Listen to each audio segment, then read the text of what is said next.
पुण्यामध्ये 100 कोटींचं ड्रग्ज जप्त करण्यात आलेलं आहे। पुणे ड्रग्ज तस्करीचं नायजेरियन कनेक्शन आता समोर आलंय। नायजेरियन नागरिकांना ड्रग्ज विक्रीसाठी दिलंय अशा पद्धतीची माहिती तपासातून समोर आली। आरोपी हैदर शेखच्या चौकशीनंतर नायजेरियन कनेक्शन बाहेर आलंय। प्रतिनिधी ज्ञानेश्वर चौतमाल यांच्याकडून अपडेट्स घेऊयात। ज्ञानेश्वर, काय नेमकं घडलेलं आहे? आरोपी सध्या कुठे आहेत?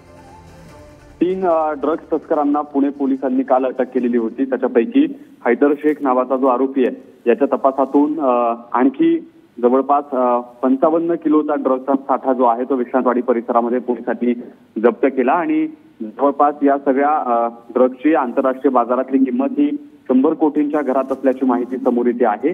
मोठं ड्रग्ज कनेक्शन या निमित्तानं उघड होईल। पोलिसांचा तपास दृष्टी आणि कोट्यावधी जी ज्ञानेश्वर, एकंदरीत अत्यंत धक्कादायक बाब म्हणावी लागेल, कारण काल पुण्यामध्ये एका महिलेला जिवंत जाळण्याचा प्रयत्न होणं, भर वस्तीमध्ये जाऊन गाड्यांची तोडफोड होणं, हा प्रकार समोर येतोय तोच आज पुन्हा एकदा आणखी एक धक्कादायक बातमी हाती आहे। जवळपास 100 कोटींचा हे ड्रग्ज पुण्यामध्ये जप्त होत आहे आणि त्याचं नायजेरियन कनेक्शन सुद्धा उघड होतंय। ही निश्चित धक्कादायक बातमी आहे। धन्यवाद ज्ञानेश्वर सगळ्या तपशिलांसाठी।